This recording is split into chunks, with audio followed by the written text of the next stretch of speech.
The thing about working for a food delivery service in Dubai is that you learn very quickly which addresses to avoid. And the one request that came through my app at 2:47 a.m. should have been deleted the moment I saw it.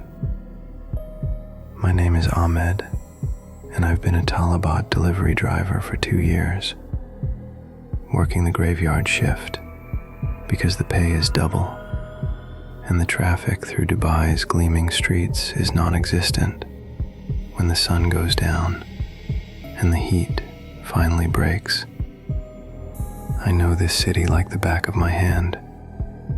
Every shortcut through Jumeirah, every back entrance to the Marina Towers, every security guard who'll wave you through without checking your ID. But the address that appeared on my screen that night was one I'd never seen before, and I've delivered to every corner of this emirate. The order was simple: 1 Big Mac meal from the McDonald's on Sheikh Zayed Road, the 24-hour location that sits in the shadow of the Burj Khalifa, like a pilgrim kneeling before a temple. The delivery address was listed as Desert Development Zone 7, Unit 342, coordinates correctly that placed it somewhere past the last developments, out where the city's ambitious expansion projects gave way to raw sand and the old trade routes that existed long before this metropolis of glass and steel rose from the dunes. The payment was already processed. 500 dirhams for a meal that cost maybe 30. That should have been my first warning, but I was saving for my brother's wedding, and 500 dirhams was 500 dirhams. Pride and desperation make you do stupid things, and I accepted the order before my common sense could intervene. The McDonald's was busy even at this hour. It always is. Dubai never really sleeps. It just changes its costume. The weekend party crowd from the clubs, the construction workers starting their shifts before the deadly afternoon heat, the taxi drivers grabbing coffee before the morning airport runs. I walked in, gave them the order number, and within minutes, I had the familiar red and yellow bag in my hands, grease already seeping through the bottom. The employee who handed it to me, a Filipino woman named Grace, whose name tag said she'd been working there for 5 years, gave me a strange look when she saw the delivery address on my phone. "You're going out there?" she asked, her English accented but clear. "Past the developments?" "It's just a delivery," I said, already turning toward the door. "I've been everywhere." "Not there, you haven't," Grace said quietly, and something in her tone made me pause. "That's old desert out there, before the city, before the roads. My cousin used to work construction on one of those development projects. They stopped building 3 years ago. He said they found things in the sand, old things, things that made the workers refuse to go back." I laughed it off. Dubai is full of superstitions, legends that the old-timers tell to scare the newcomers. Stories about jinn in the desert, about ancient curses buried under the skyscrapers, about deals made with things that aren't quite human to allow this city to rise so fast, so impossibly high. But Grace wasn't laughing. "Just be careful, and if anything feels wrong, if you see anything strange, Don't stop driving. Don't get out of your car. Just keep going until you're back on the main road. I nodded, more to be polite than because I believed her, and headed out to my car, a 10-year-old Toyota Camry that had seen better days, but still ran well enough to get me through my nightly deliveries. The drive started normal enough. Sheikh Zayed Road at 3 a.m. is an eerie kind of beautiful. The massive towers lit up like beacons. The road empty enough that you can actually appreciate the engineering marvel of it all. I passed the Burj Khalifa, its spire disappearing into the low clouds, and continued south, past the last of the major developments. That's when the city started to fade. It's subtle at first. The buildings get shorter, less finished. You start seeing construction sites that have been abandoned mid-build. Cranes frozen in place, like the skeletons of prehistoric beasts. The streetlights become less frequent. The carefully manicured landscaping gives way to raw sand drifting across the asphalt. And then, suddenly, there's no more asphalt. Just a dirt road, tire tracks in the sand, leading out into darkness. My GPS insisted this was the correct route. The blue line on my screen showed another 2 kilometers to the delivery address. But every instinct I had was screaming at me to turn around, to cancel the order, to go back to the safe glow of the city. 500 dirhams, I reminded myself. My brother's wedding, his happiness. I kept driving. The dirt road was rough, my Camry bouncing over ruts and rocks. In my rearview mirror, I could still see the lights of Dubai, a glowing horizon of human ambition. But ahead, there was only darkness and sand and the weak throw of my headlights. And then I saw the buildings. They rose from the sand like teeth, half-finished apartment towers, maybe 30 stories each, arranged in a neat grid that suggested this had once been planned as a proper development. But construction had stopped years ago, leaving behind concrete skeletons with empty window frames that looked like eye sockets staring out at the desert. My GPS announced I'd arrived at my destination. I stopped the car in what might have once been meant as a parking area, now just a flat expanse of sand between the buildings. The coordinates matched, Unit 342, but there were no unit numbers visible, no signs, no indication that anyone had been here in years.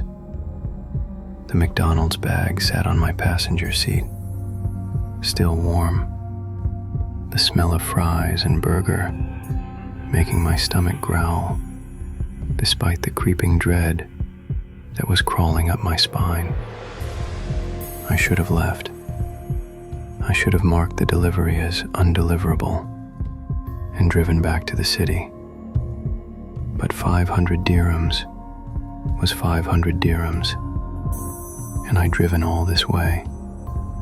And maybe the customer was somewhere in one of these buildings, squatting in the unfinished development, and actually needed this food. I grabbed the bag, took my phone, and stepped out of the car. The silence hit me first. In Dubai, there's always sound, traffic, construction, the hum of air conditioning units, the call to prayer echoing from minarets. But here, there was nothing, just my breathing and the whisper of sand blown by a wind I couldn't feel. "Hello?" I called out, my voice swallowed by the empty buildings. "Food delivery. I have your order." Nothing. The dark windows of the towers stared down at me, and I had the sudden, overwhelming sensation of being watched by 1,000 eyes. I checked my phone. No signal. Of course there was no signal. I was in the middle of nowhere, surrounded by concrete that was probably blocking any cell towers, assuming there even were cell towers out here. That's when I heard it. A sound that froze my blood, despite the desert heat that still radiated from the sand. Children laughing. It was coming from inside one of the buildings, echoing down from somewhere high up. The sound of children playing, happy and carefree, completely impossible in this abandoned place. I called out, "Hello?"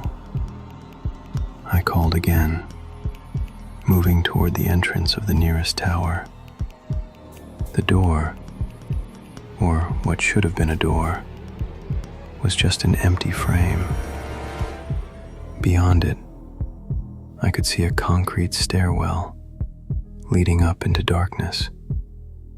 The laughing continued, and now I could hear voices too. Children speaking in Arabic, though I couldn't make out the words. They sounded like they were several floors up. Every rational part of my brain was screaming at me to leave. This was wrong, all of it. But I'd come this far, and maybe there really were children up there. Maybe squatters had moved into this abandoned development, and maybe they really had ordered this food. I entered the building. The stairwell was pitch black. No emergency lights. No windows. Just concrete steps disappearing upward. I turned on my phone's flashlight and started climbing. The McDonald's bag clutched in my other hand. First floor, empty. Just bare concrete and rebar sticking out of walls. Sand drifted into corners. Second floor, the same, but the laughter was louder now, definitely coming from above. Third floor, fourth, fifth. My legs were burning, my breathing getting heavy in the stale air. But I kept climbing, because the children were still laughing, still playing, and I had to know. 10th floor. The laughing stopped. I stood in the stairwell, panting, sweating despite the cooling night air that blew through the empty window frames. My phone's flashlight beam cut through the darkness, illuminating nothing but concrete and sand and emptiness. "Hello?" I called out, my voice echoing strangely. "I have your food delivery." A sound behind me made me spin around. Something was moving in the darkness of the 10th floor hallway. A shadow that was darker than it should be, flowing like liquid across the walls. And then I heard a voice, and it wasn't a child's voice at all. It was something old, something that spoke Arabic, but with an accent that hadn't been heard in centuries, the dialect of desert traders and Bedouin tribes. We did not order food, Ahmed ibn Hassan. It knew my name, my full name, including my father's name, which wasn't listed on my Talabat profile. We ordered you. The shadow moved closer, and I could see it now. Not quite solid, not quite smoke, but something in between. And within the shadow, I could see faces, children's faces, dozens of them, trapped, screaming silently. I ran. I dropped the McDonald's bag and I ran, taking the stairs 3 at a time, my phone's flashlight beam bouncing wildly as I careened down the stairwell. Behind me, I could hear it following. Not footsteps, but something else, like sand pouring downstairs, like wind through empty rooms. And the children were laughing again, but now it sounded like screaming, like torment, like endless suffering wrapped in the mockery of joy. I burst out of the building and sprinted for my car, fumbling with my keys, my hands shaking so badly I almost dropped them. The engine turned over. Thank God, and I threw the car into reverse, spinning the wheel. Sand sprang from my tires. That's when I saw them in my headlights. Children, maybe 20 of them, standing in a line between me and the dirt road back to the city. They were wearing clothes from different eras, some in modern dress, some in traditional Emirati clothing that looked decades old, some in rags that might have been from a century past. Their eyes were empty holes, dark and endless. And behind them, the shadow was growing larger, spreading across the sand like an oil slick, reaching toward my car with tendrils that looked like fingers, like claws, like hunger given form. I slammed the accelerator, aiming between 2 of the children. They didn't move. They just smiled as my car passed through them like smoke. And in my rearview mirror, I saw them dissolve into the shadow, feeding it, making it grow larger and darker and more solid. I drove like a madman, my Camry bouncing over the rough terrain, threatening to break an axle with every impact. But I didn't slow down. I couldn't. Because when I glanced in my rearview mirror, I could see the shadow following me, flowing across the sand, faster than anything natural should be able to move. And then I hit the asphalt, the smooth road of the development area, and the shadow stopped. It pooled at the edge of the dirt road, like water hitting an invisible barrier. And the last thing I saw before I accelerated away was it reforming into a pillar, a tower of darkness that reached up toward the sky, writhing with faces and hunger. I drove straight to my imam's house. I didn't care that it was 4 a.m. I pounded on his door until he answered, and I told him everything, words tumbling over each other in my panic. He listened, his face growing grave, and then he took me inside and performed ruqya, the Islamic prayer for protection against evil. He burned bakur, filling his home with fragrant smoke, and he spoke verses from the Quran over me until my hands stopped shaking. The old desert has memory, he told me when he was finished. Before Dubai, before the oil, before the modern age, this land belonged to the tribes, and before them, to older things. The jinn lived here first, and they do not forget when their territory is invaded.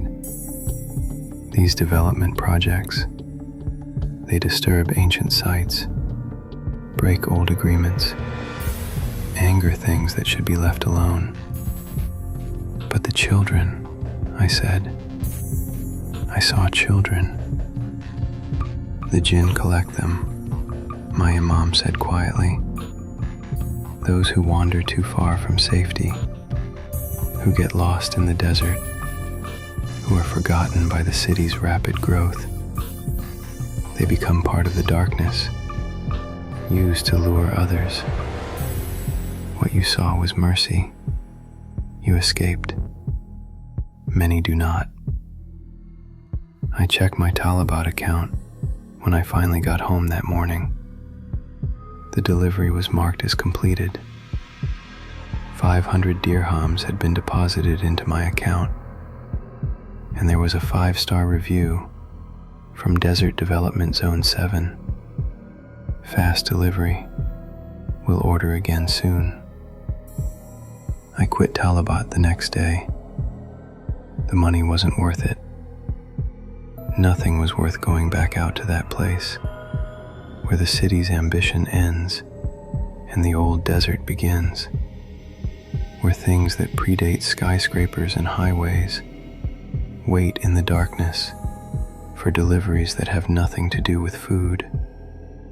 But sometimes, late at night, I get notifications on my phone, even though I deleted the app. New delivery requests from Desert Development Zone 7. Different unit numbers, but always the same area.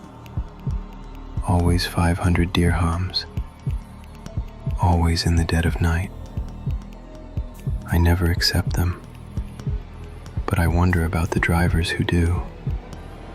The ones who need that money badly enough to ignore their instincts. I wonder if they make it back. And I wonder how many children's faces are in that shadow now, adding to its collection, luring the next desperate driver out into the darkness. The desert remembers, and the desert is hungry.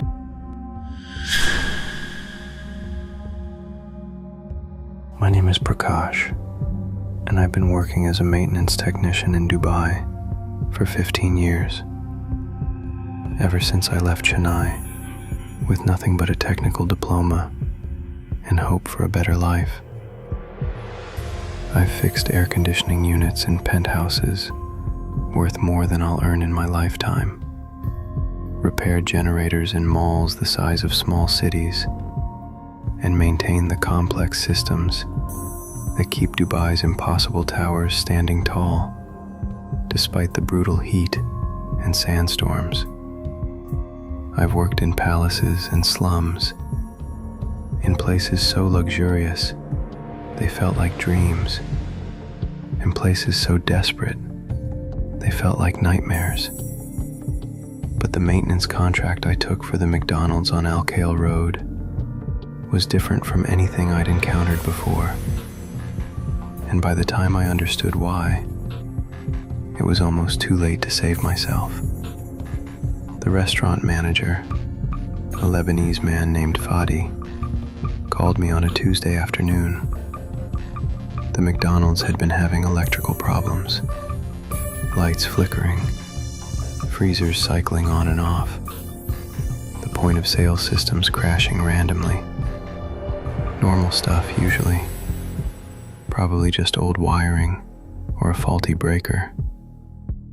But there's something else, Fadi said, and I could hear the hesitation in his voice. Something I can't explain. He equipment moving when no one's around, sounds in the walls, and the temperature in the storage room. It drops to freezing even when the cooling is off, then jumps back to normal before anyone can measure it. Faulty sensors, most likely, I told him, already mentally cataloging what tools I'd need. I can come by tonight after closing, check the whole system. No, Fadi said quickly. Not after closing. Come at 3 p.m. during the slow period. I don't want anyone here after hours until we figure out what's wrong. That should have told me something, but I'd heard stranger requests. Some managers are superstitious. Some just don't like being in their restaurants alone late at night. I agreed to come during the afternoon, when the lunch rush would be over and I'd have space to work. The McDonald's on Al Khail Road is older than most in Dubai, built in the early 2000s, before the city's explosive growth, when this area was still on the outskirts rather than surrounded by development. It sits alone on a corner lot, separated from the nearest buildings by empty sand lots that should have been developed years ago, but never were. The neighborhood locals say it's because the land is cursed, that something happened there before the McDonald's was built, but no one can agree on what. Some say it was a cemetery, others a site of a terrible accident. Still others whisper about a murder that was covered up to protect important people. I don't believe in curses. I believe in electrical shorts and faulty wiring and maintenance problems that can be solved with the right tools and knowledge. I was wrong. Fadi met me at the entrance, looking exhausted despite it being mid-afternoon. Thank God you're here. It's been getting worse. Last night, all the freezers opened simultaneously, spoiled thousands of dirhams worth of inventory. And this morning, he paused, glancing at the few customers in the dining room. This morning, we found all the chairs stacked in the center of the restaurant. Perfect pyramid. No one on the cameras. No sign of break-in. They were just there when we opened. Security system malfunction, I suggested. But even as I said it, I felt a prickle of unease. The cameras work fine. They just don't show anything happening. One frame, the restaurant is normal. The next frame, the chairs are stacked. No transition. Like it happened between seconds. I followed Fadi to the back, through the kitchen where the small crew was preparing for the dinner rush, and into the maintenance areas most customers never see. The restaurant felt wrong, in a way I couldn't articulate. The temperature uneven, the air pressure odd, a sense of vertigo that came and went. Start with the electrical panel, Fadi said, pointing to a door marked Authorized Personnel Only. It's in the basement storage area. Everything runs through there. Power, data, HVAC controls. You have a basement? I was surprised. Basements are rare in Dubai, expensive to excavate and maintain in the high water table. It's not much, just a crawl space really. The original builders must have thought they'd need it for equipment. We mostly use it for overflow storage now. Fadi handed me a key. I have to get back to the front. Call me if you need anything. I opened the basement door, to reveal a narrow stairway leading down into fluorescent-lit dimness. The air that rose from below was cold, unnaturally cold, like opening a freezer, and it had a smell, something under the usual concrete and dust smell, something organic and wrong. I descended the stairs, my toolbox heavy in my hand, and entered a low-ceiling space that extended beneath the entire restaurant. The fluorescent tubes overhead buzzed and flickered, creating pockets of shadow between pools of sickly light. The electrical panel was on the far wall, and I could see immediately that something was wrong. The panel door was open, hanging on one hinge, and the wiring inside was a mess. Not chaotic like bad workmanship, but deliberately tangled, woven together in patterns that looked almost decorative, almost intentional. No one had mentioned the panel being vandalized. This should have been the first thing Fadi told me about. I approached carefully, setting down my toolbox, and that's when I noticed the walls.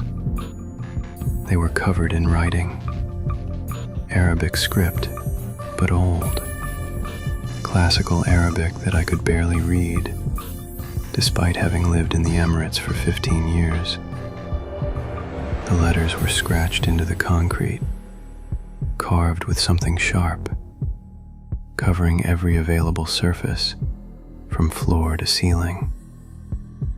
And among the Arabic, there were other symbols, geometric patterns that hurt to look at, shapes that seemed to shift when I wasn't looking directly at them, diagrams that might have been maps, or might have been something else entirely.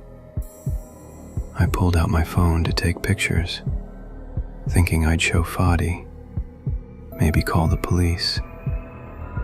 This was beyond electrical problems. This was something else, something that required authorities. My phone wouldn't turn on. The battery had been at 80% when I came down the stairs, but now the screen was black and dead. And when I tried the power button, nothing happened. A sound behind me made me spin around. A scraping noise, like something being dragged across concrete. The stairs were gone. Not blocked, not collapsed, just gone. Where the stairway should have been, there was only a blank wall, as if the stairs had never existed at all. "Hello?" I called out, my voice echoing strangely in the low space. "Fadi? Is someone there?" The fluorescent lights began to flicker, their buzzing growing louder, more erratic. And in the strobing light, I saw something moving along the walls, shadows that weren't cast by anything, flowing across the carved script like liquid darkness. I grabbed my toolbox and ran toward where the stairs should have been, but the wall was solid concrete. I pounded on it, shouting, but there was no response from above.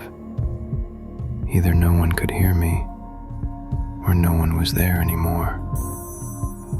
The temperature was dropping.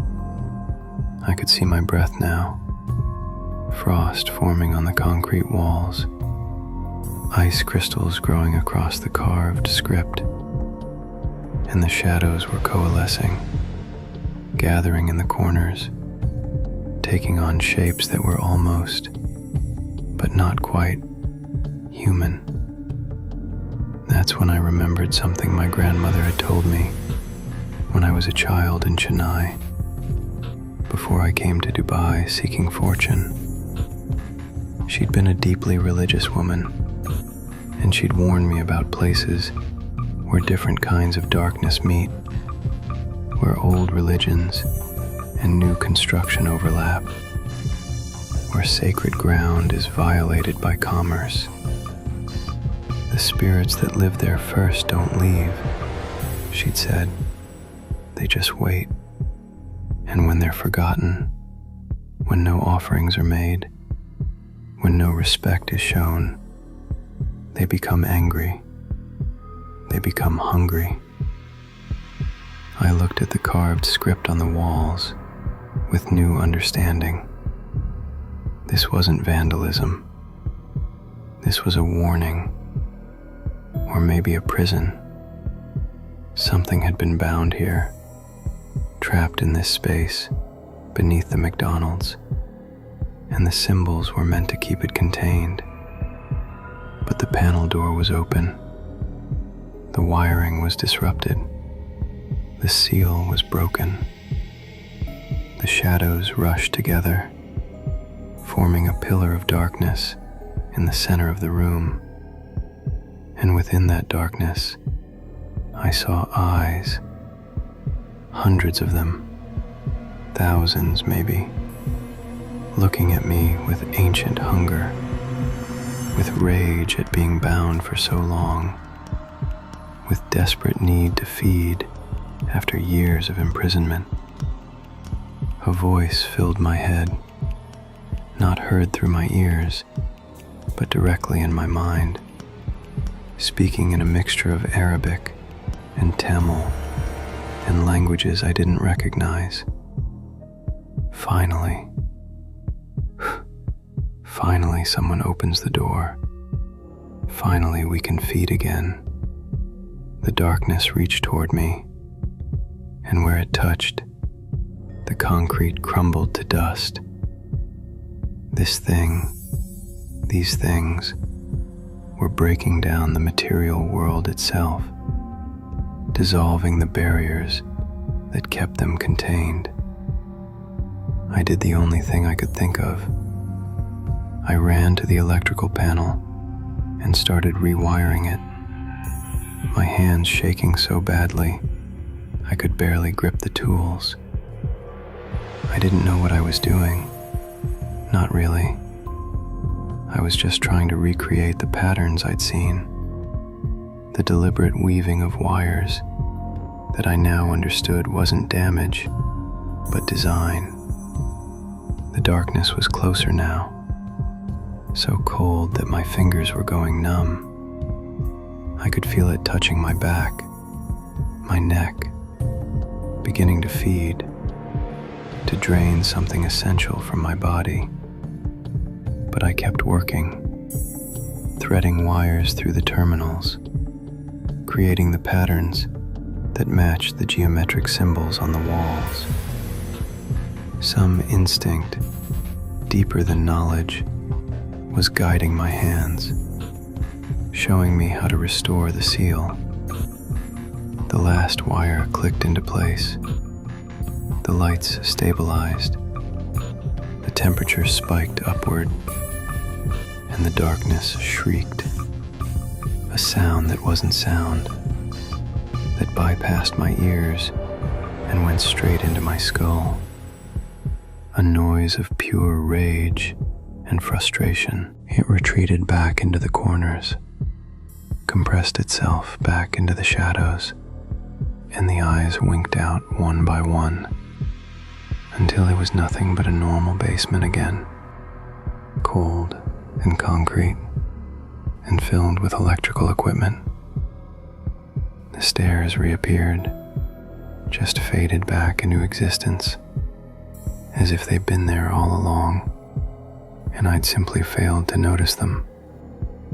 I grabbed my toolbox and ran up those stairs, faster than I'd ever moved, not stopping until I was in the bright kitchen, with its normal sounds, and normal smells, and normal problems.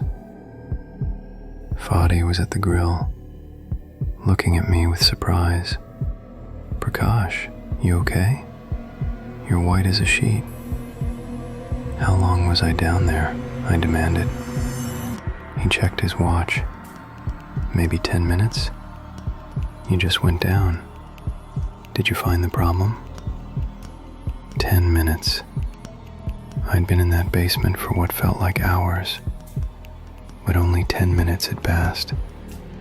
Time worked differently down there, in that space between worlds. The wiring, I managed to say. Don't touch the wiring. It's configured specifically.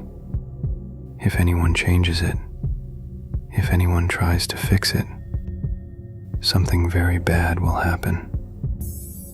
Fadi stared at me. What are you talking about? I wanted to tell him. I wanted to explain about the darkness, the eyes, the prison beneath his restaurant. But I knew how it would sound. I'd sound insane, and I'd lose the contract, and word would spread that Prakash, the maintenance man, had lost his mind. So instead, I said, there's a specific grounding configuration in that panel. Very old installation, very particular. If it's disrupted, you'll have serious electrical problems, maybe even a fire. The flickering, the equipment issues, it's all because someone must have disturbed it recently. I've reset it to the original configuration. Should be fine now. It wasn't exactly a lie, just a translation of the truth into terms that made sense in the normal world. Fadi seemed satisfied with that explanation. The electrical problems stopped after that day. No more flickering lights, no more equipment failures, no more mysterious furniture arrangements. But I made sure to include a very specific clause in my maintenance contract for that location. I would service any equipment above ground, but the basement electrical panel was off limits. If they needed work done there, they'd have to find someone else. Fadi agreed without question, which made me wonder if he knew more than he was letting on. If maybe the previous maintenance person had warned him about the same thing. I still service that McDonald's, but I never go down to the basement again.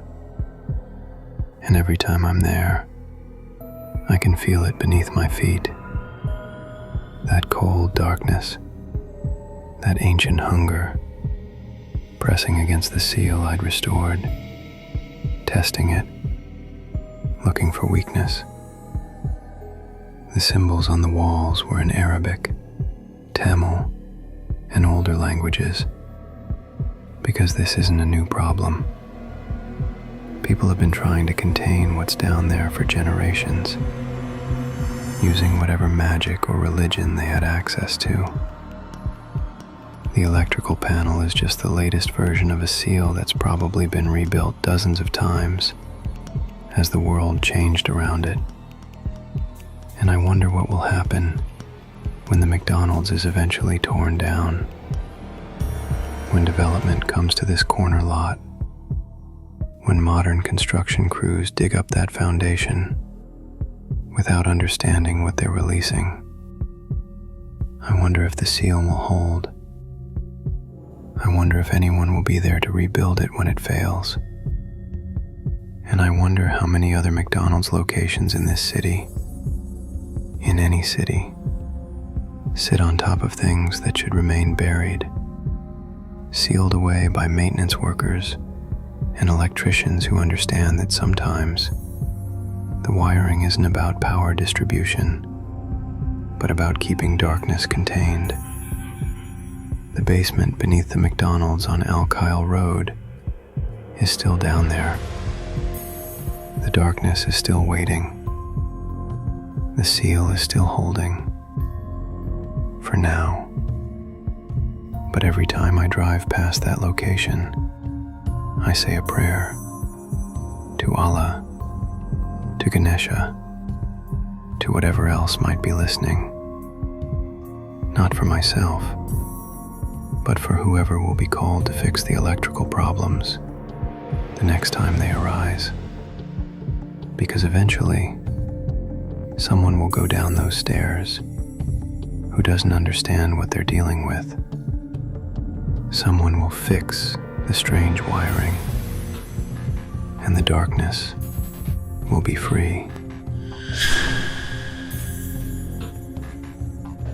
They say you can measure a city by its McDonald's locations. Not just how many there are, but where they are, what time they close, who eats there. In Dubai, McDonald's is a strange equalizer.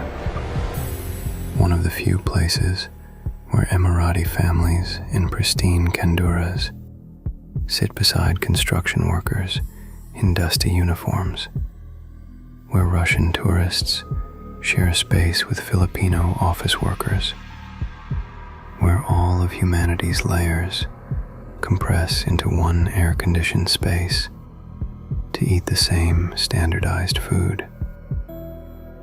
My name is James. I'm British. And 6 months ago, I worked as a financial analyst for one of the big consulting firms in Dubai International Financial Center. The kind of job that pays ridiculous money, requires ridiculous hours, and slowly grinds away your soul until you're just a well-dressed zombie moving numbers from one spreadsheet to another. I was good at it, very good. I'd made partner before I turned 35, had an apartment in Dubai Marina with a view of the Gulf, drove a BMW that cost more than my father earned in 3 years. I was living the expat dream, the reason thousands of people flood into Dubai every year. Money, luxury, tax-free income, and endless sunshine. I was also dying inside, though I didn't realize it until it was almost too late. The breaking point came on a Wednesday in October, after a 16-hour day trying to salvage a deal that was falling apart because our client had over-leveraged themselves during the property boom. I'd been living on coffee and conference calls, and by the time I finally left the office at 11 p.m., I was running on fumes.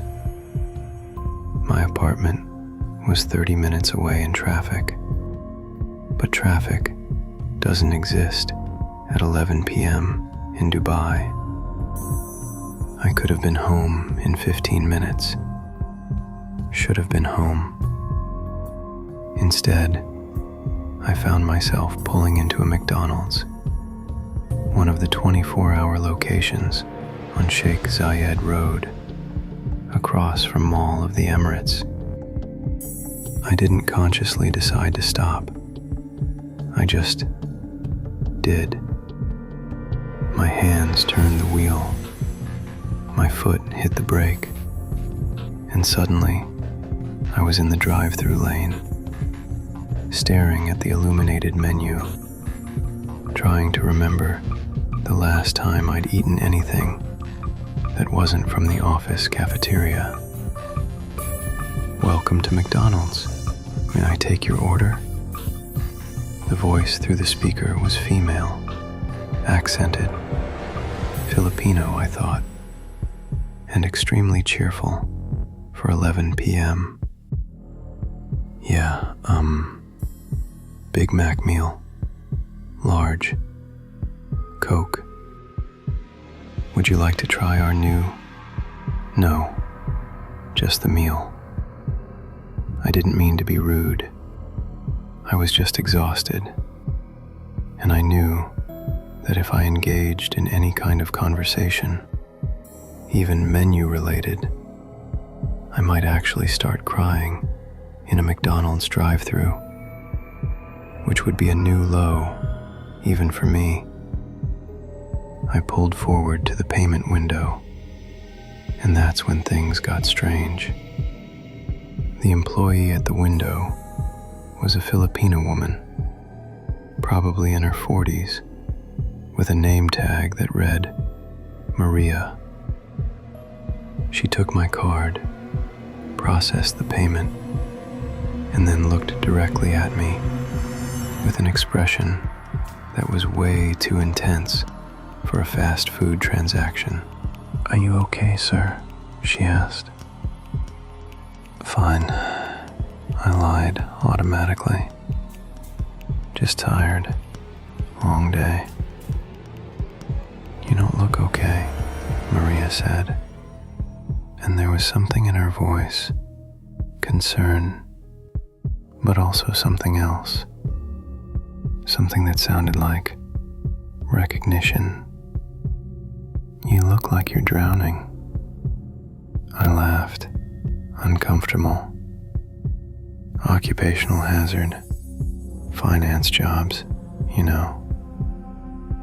"I know many things," Maria said quietly, still holding my card. "I see many people come through this window. 3 a.m., 4 a.m. Professionals like you, in expensive suits, ordering food they don't even taste. You all have the same look, like you're sleepwalking, like you've forgotten who you are." This was getting weird. I wanted my card back. I wanted my food. I wanted to go home. "My card?" I prompted. Maria handed it back, but as she did, her fingers brushed mine, and I felt a jolt, like static electricity, but deeper, like something inside me had been touched. "When did you last feel alive?" she asked. "Really alive, not just existing." I opened my mouth to tell her this was inappropriate, that I was going to complain to her manager, that she should just give me my food so I could leave. But what came out was, "I don't remember." Maria nodded, like this was the answer she'd expected. "Then you should come inside. Not now. Later. 3 a.m. Come inside and sit in the dining room. Don't order anything. Just sit and wait. Something will find you." "What will find me?" "What you've been looking for. What all of you are looking for." She handed me the McDonald's bag through the window. "Your food, sir. Drive safely." I drove away feeling unsettled and foolish. What kind of weird cult recruitment was that? I should definitely report her. That was completely unprofessional. I ate my Big Mac at home, staring out at the lights of Dubai Marina, and tried to forget the interaction. I couldn't. For the next week, I kept thinking about what Maria had said. "When did you last feel alive?" It was such a simple question, but I genuinely couldn't answer it.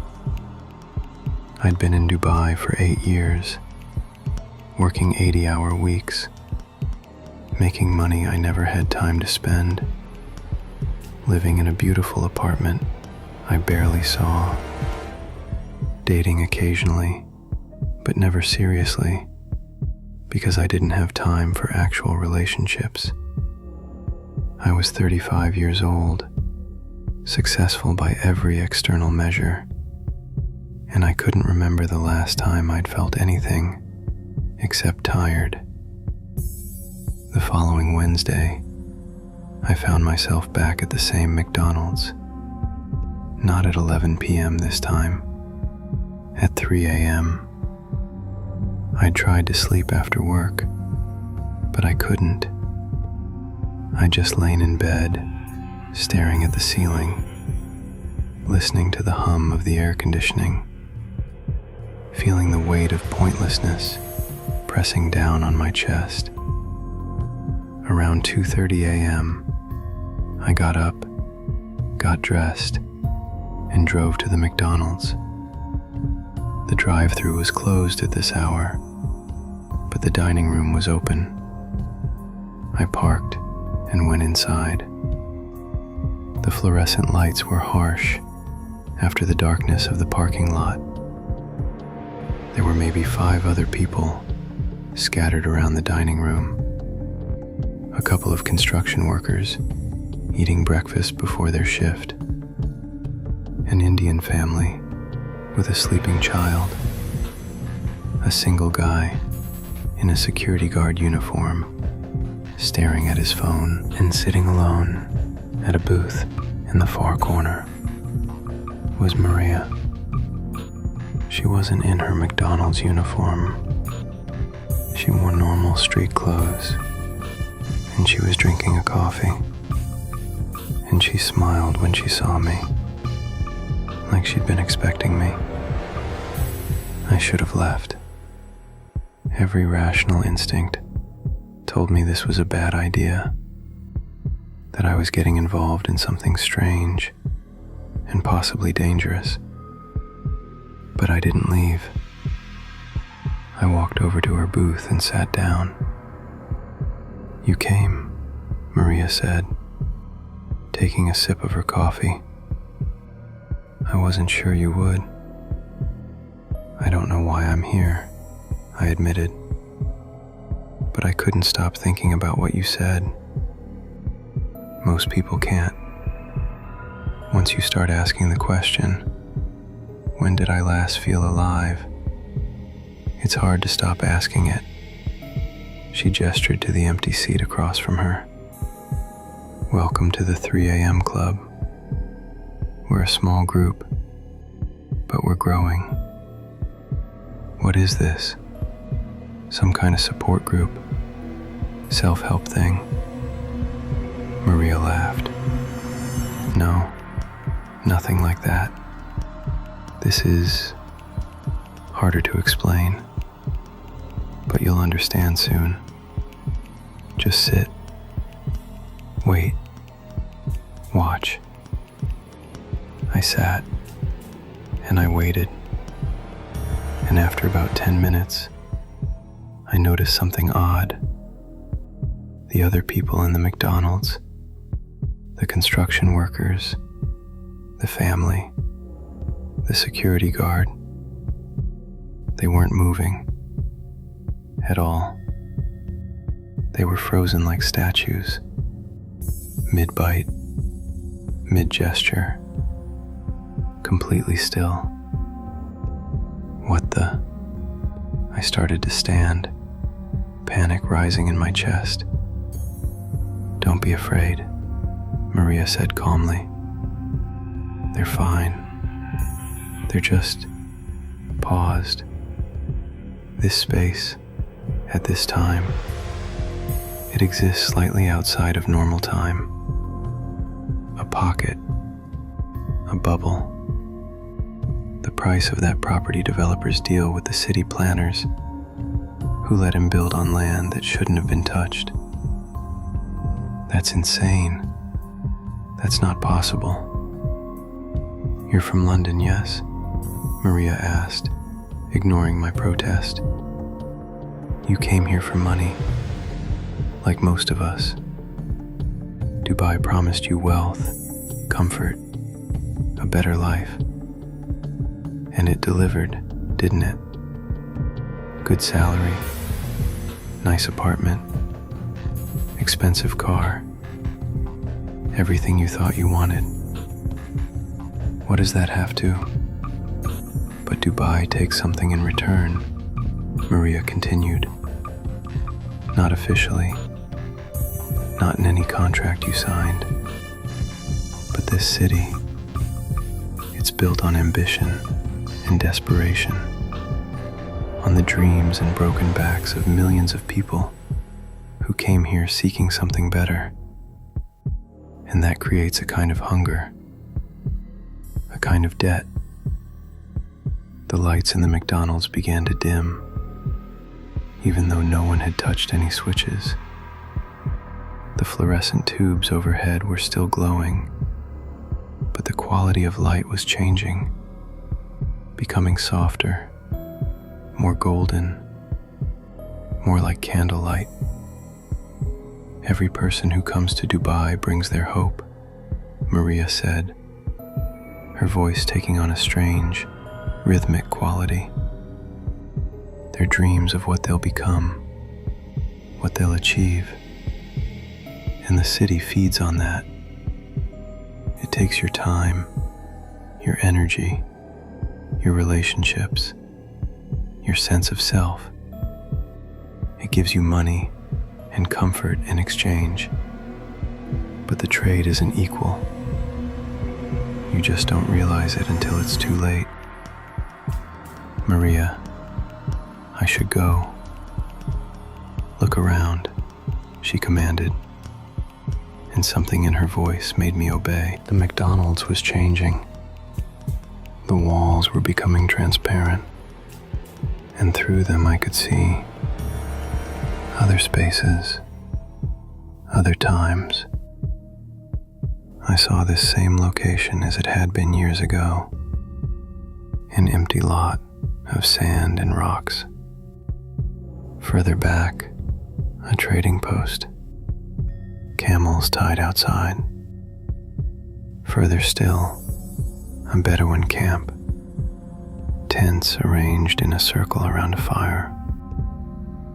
And in every iteration, every time period, there were people gathered in this exact spot, trading, eating, sharing stories. This location had always been a meeting place, a way station for travelers, a thin spot where the boundaries between worlds grew permeable. Dubai isn't the first city built here, Maria said.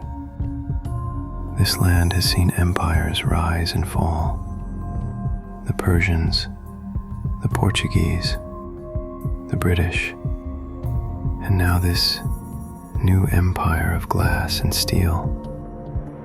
But underneath it all, there's something older, something that remembers, something that collects the debts that people don't even know they're accumulating. The other patrons in the McDonald's were moving again, but wrong. They were moving backward, their actions reversing, rewinding. The construction workers were uneating their food.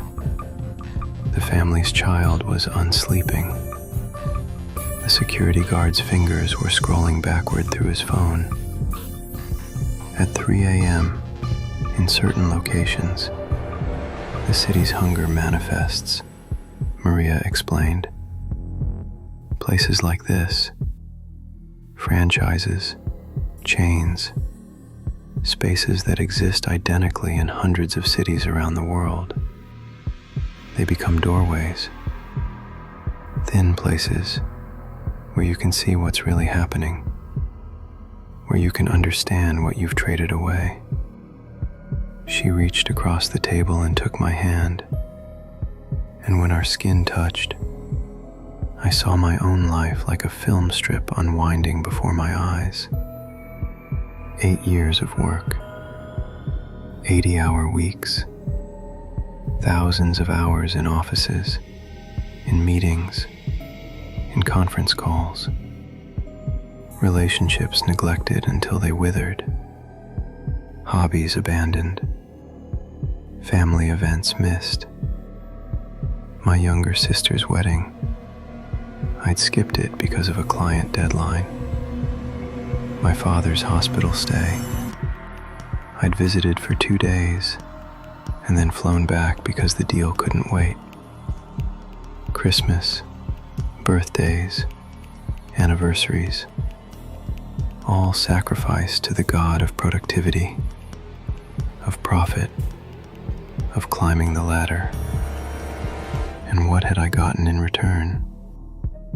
Money, status, a title on a business card, an apartment I barely inhabited, a car that sat in parking garages while I worked, a life that looked successful from the outside, but felt hollow from within. "You're not special," Maria said gently. "This is what happens to almost everyone who comes here chasing the dream. The city takes and takes and takes, and you don't notice because it gives you just enough to keep you anesthetized, just enough money to make you think it's worth it, just enough comfort to make you too afraid to leave." "So what happens now?" I asked, my voice shaking. "Is this where you tell me I'm damned? That I've sold my soul?" "No," Maria said, and she smiled. A real smile, warm and sad and knowing.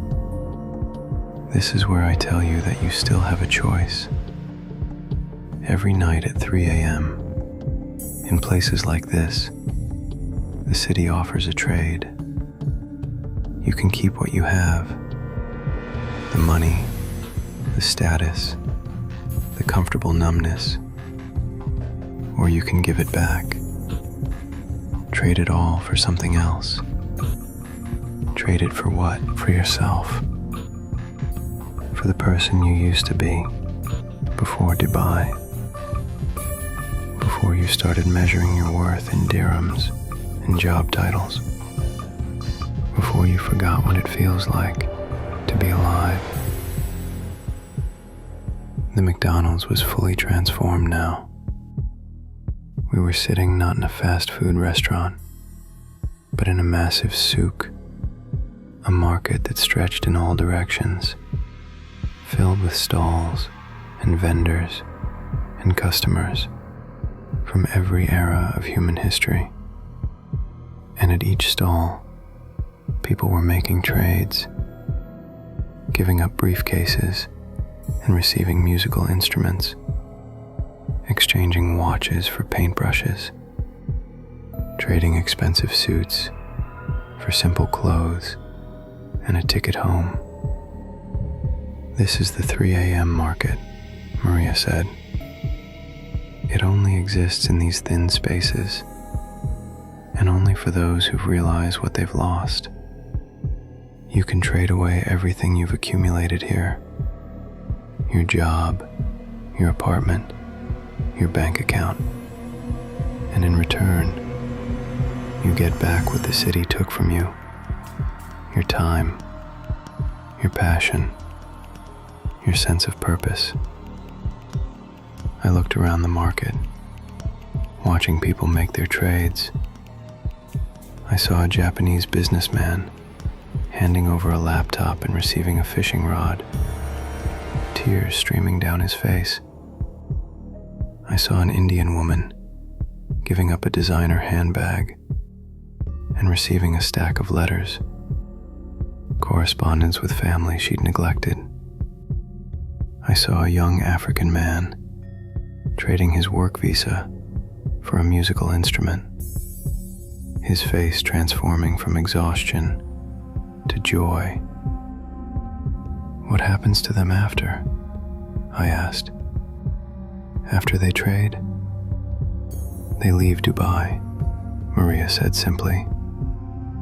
"They go home, or they go somewhere else, somewhere that doesn't demand their souls as payment for success. They start over. They remember how to live instead of just exist. Some struggle financially. Of course they do.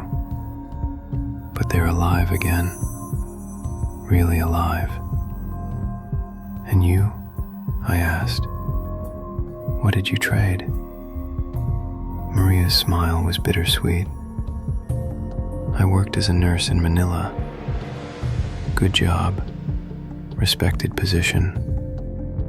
But my family needed money.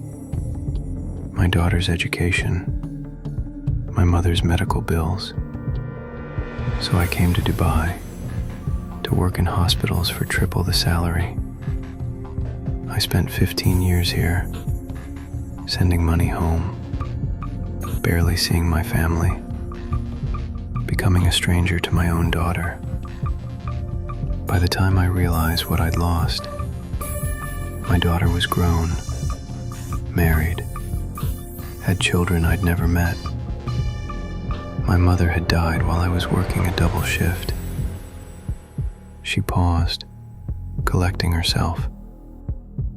I made my trade 3 years ago, gave up everything I'd accumulated, my savings, my apartment, my nursing license.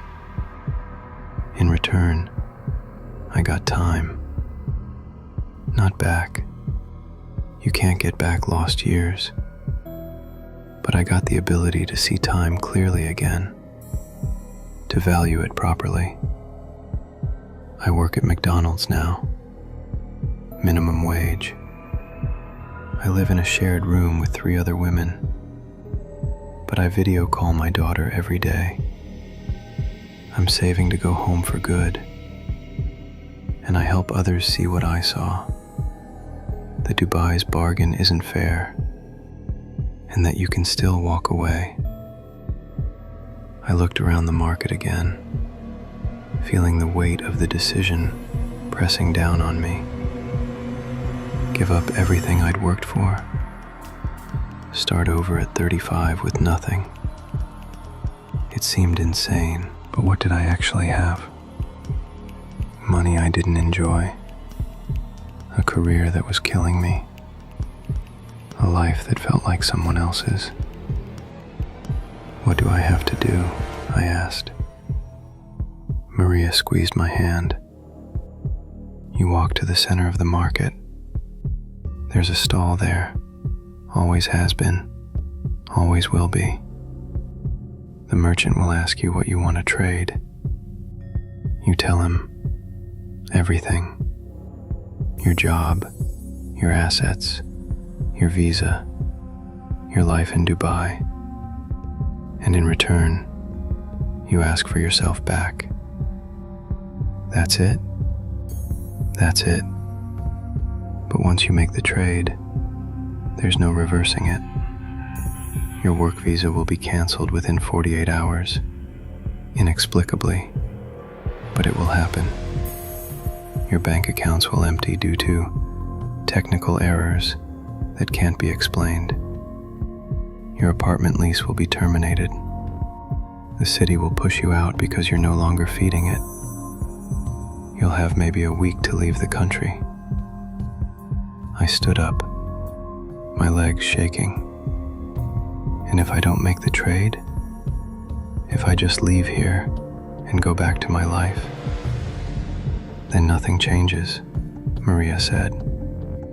You keep working, keep climbing, keep accumulating. Maybe you'll get another promotion. Maybe you'll buy a bigger apartment. Maybe in 10 years, you'll be even more successful on paper. But you'll also be more hollow, more exhausted, more dead inside. And one day you'll realize that you can't even remember who you used to be, that the person you were before Dubai has been completely consumed, and there's nothing left to trade back for, because there's nothing left of you. I walked toward the center of the market. Each step felt heavy, like I was walking through water. Around me, the traders and vendors called out in a dozen languages, offering deals and bargains, trying to catch my attention. But I kept walking, following the path that Maria had indicated, until I reached the center. There was a stall there, simple and unadorned, just a table covered in a white cloth, and behind the table sat someone. I couldn't quite see their face. It kept shifting, changing, like I was looking at them through water or heat distortion. They might have been Emirati, or Indian, or African, or European. They might have been young or old, male or female. They were everyone and no one. "You wish to trade," they said, and their voice was like Maria's. It bypassed my ears and spoke directly into my mind. "Yes," I said, surprised by how steady my voice was. "I want to trade everything. My job, my money, my apartment, my life in Dubai, all of it. And in return, I want myself back. The person I was before I came here. The person who had dreams beyond profit margins. The person who knew how to feel things." The merchant nodded slowly. "This is a fair trade. But understand, what you're asking for isn't the past. You cannot go backward, cannot undo the years you've spent here. What you're asking for is the ability to move forward as yourself again, to remember what matters, to rebuild from the truth rather than the lie." "I understand." "Then it is done." The merchant reached under the table and pulled out a small leather bag, the kind that might hold coins. They pushed it across the table toward me. "Take this. Keep it with you. When you're ready to leave Dubai, when you're on the plane, or the boat, or the car, open it. What's inside will remind you of why you made this choice." I took the bag. It was warm to the touch and surprisingly light. I wanted to open it immediately, but the merchant held up a hand. "Not yet. Trust me. Wait until you're leaving." The market began to fade, the colors bleeding away, the sounds becoming muffled and distant. I felt myself being pulled back through the layers of time and space, back toward the normal world. I blinked, and I was sitting in the McDonald's again at 3 a.m. The construction workers were eating their breakfast. The family was gathering their trash. The security guard was scrolling through his phone. Everything was normal, moving forward at normal speed. Maria was gone. Her booth was empty. Her coffee cup vanished like it had never existed. I looked down at my hand. The leather bag was still there, solid and real and warm. I drove home as the sun began to rise over Dubai, painting the towers gold and pink. I'd been in the McDonald's for maybe 20 minutes, but it felt like hours, like days, like I'd lived an entire other life in that space between seconds. The next 48 hours were surreal. I went to work on Thursday morning, attended meetings, responded to emails, acted like everything was normal. But on Thursday afternoon, I received an email from HR. My work visa had been flagged for review due to a technical discrepancy. I'd need to report to immigration within the week.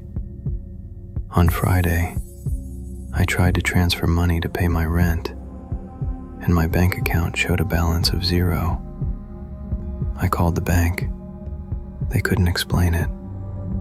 The money had been there yesterday, but the system showed it had been transferred out, except there was no record of where it went or who authorized it. On Saturday, my landlord called. The building had been sold, and all current leases were being terminated. I had 30 days to vacate. Everything Maria had predicted was happening, exactly as she'd said it would. The city was pushing me out, severing all the ties that had kept me here. I could have fought it, could have called lawyers, demanded investigations, refused to leave, but I didn't, because underneath the panic and the practical concerns, I felt something I hadn't felt in 8 years. Relief. By Wednesday, I had a ticket back to London. One way.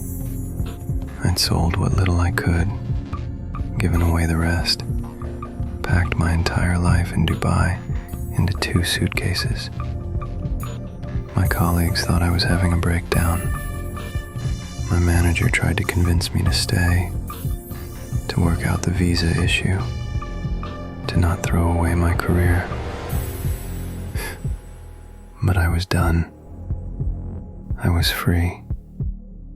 On the plane, somewhere over the Mediterranean, I finally opened the leather bag. Inside was a photograph, not of me, but of a boy, maybe 10 years old, standing on a beach somewhere in England, grinning at the camera with genuine joy. He was building a sandcastle, his hands muddy, his clothes wet, completely absorbed in the simple pleasure of creation. I stared at that photograph for a long time before I realized it was me.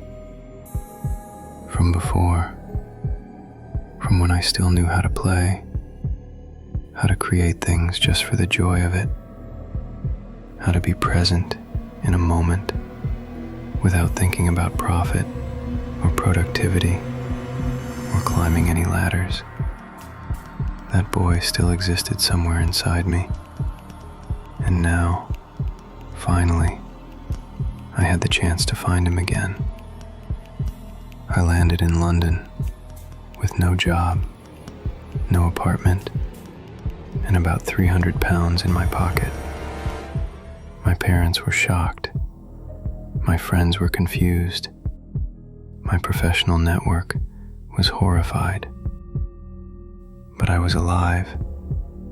Really, truly alive. For the first time in 8 years. I found a small flat in Brighton. Got a part-time job doing freelance consulting. Just enough to pay bills. Nothing more. And in my free time, I started painting.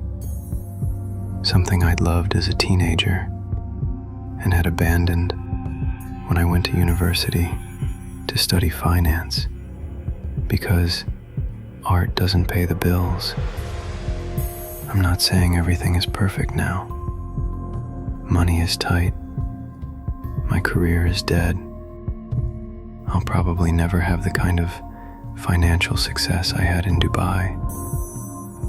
But I wake up every morning and feel something.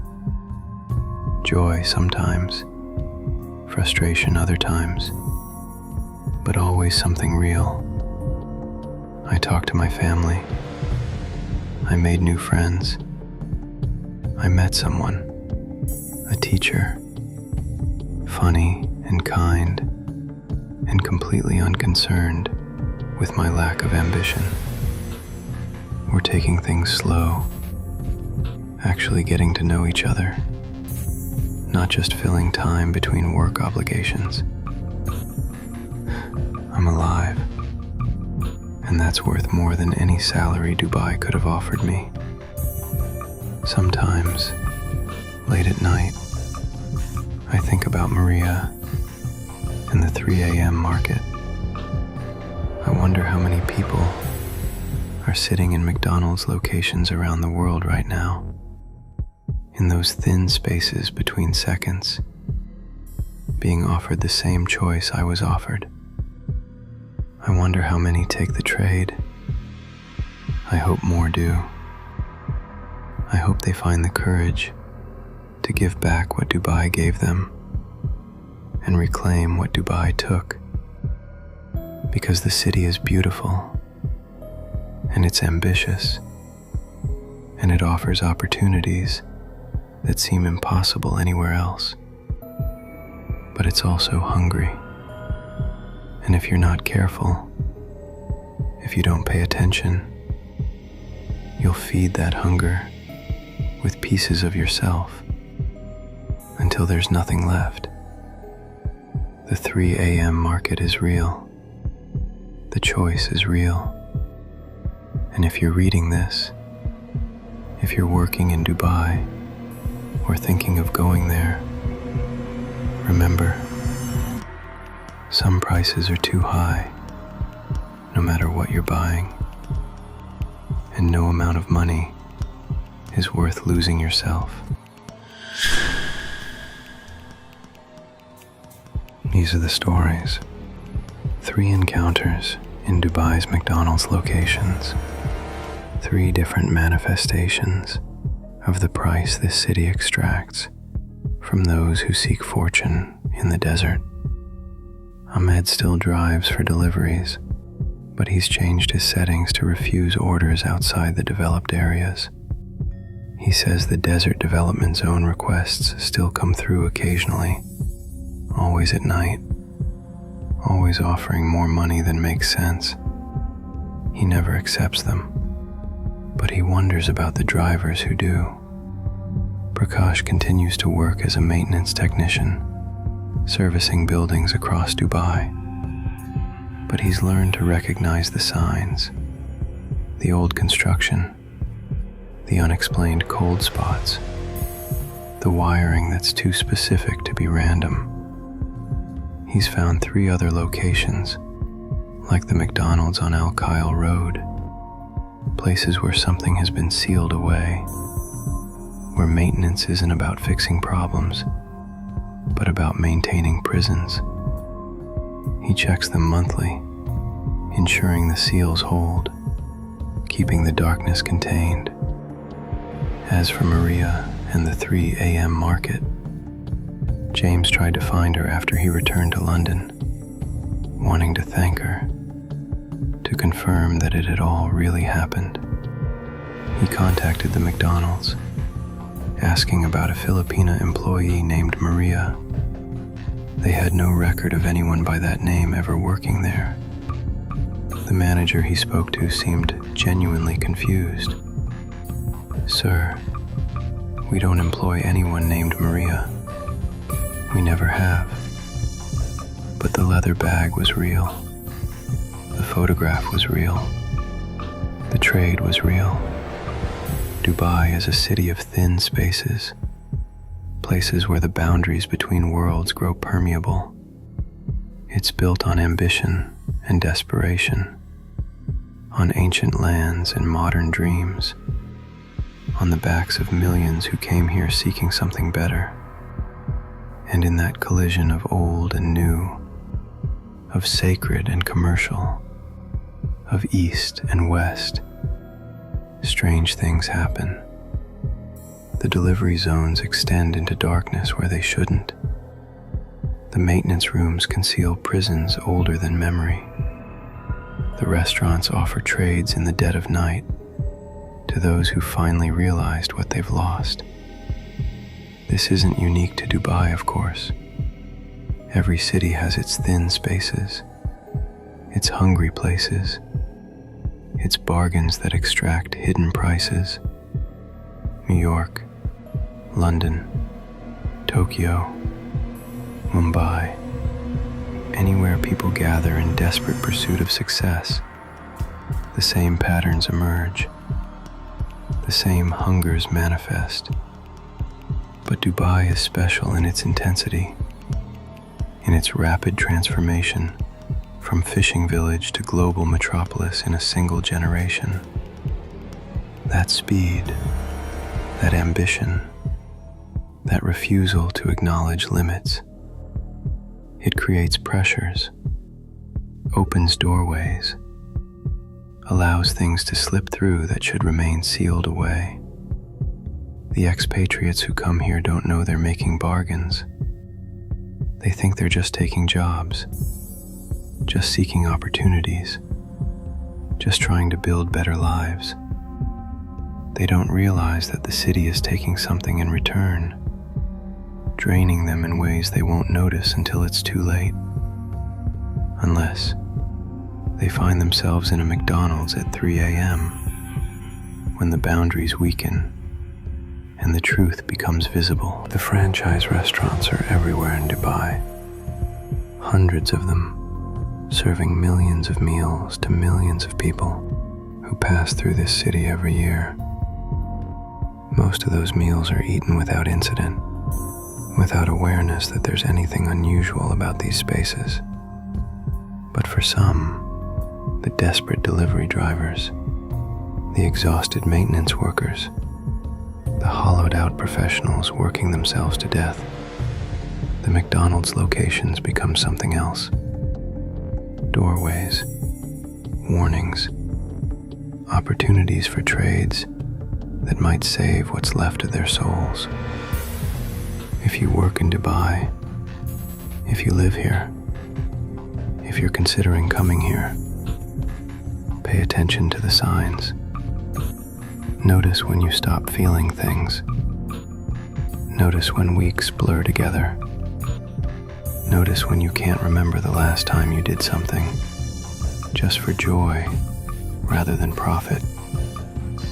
And if you find yourself in a McDonald's at 3 a.m., unable to sleep, feeling like something is wrong, but unable to articulate what, don't dismiss it. Don't ignore the maintenance worker who warns you about the basement. Don't refuse the delivery that seems too generous. Don't avoid the conversation with the employee who asks when you last felt alive, because those encounters are chances, warnings, offers of trade that might be your only opportunity to reclaim yourself before the city consumes you entirely. Ahmed drives past Desert Development Zone 7 sometimes, on his way to legitimate deliveries in the developed areas. The abandoned towers are still there, half-finished concrete skeletons rising from the sand. He never stops, but he swears that sometimes, in his rearview mirror, he can see lights in those empty windows, hear children laughing in those vacant rooms, see shadows moving through structures that should be deserted. Prakash visits the McDonald's on Al Khail Road monthly to check the seal. He's trained 2 apprentices now, taught them how to recognize the signs, how to maintain the specific wiring patterns that keep darkness contained. They think he's paranoid, overly cautious about simple electrical work. But they humor him because he pays well and the work is easy enough. He wonders what will happen when he retires, when there's no one left who understands what those patterns really mean. James is in Brighton now, painting every day, building a life that feels real. But he keeps the leather bag on his desk, and sometimes he takes out the photograph of his younger self, that joyful boy on the beach who knew how to create without thinking about profit. And he's grateful to Maria, whoever or whatever she really was, for showing him the truth in time. The 3 a.m. market exists. The thin spaces are real. And in every McDonald's in Dubai, in every franchise restaurant, that exists identically in 100 cities. There are doorways waiting to open for those who need them, for those who finally realized what they've traded away, for those who are ready to trade back. The city continues to grow, reaching higher and deeper, spreading across the desert like a living thing.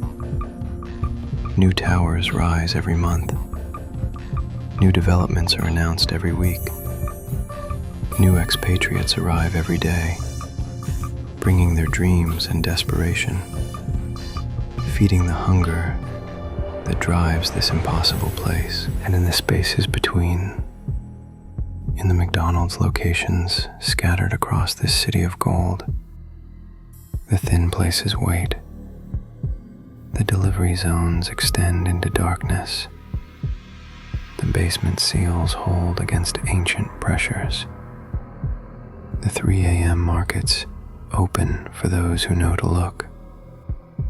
Dubai glitters in the desert sun, beautiful and terrible, offering everything and demanding more than most people realize they're giving.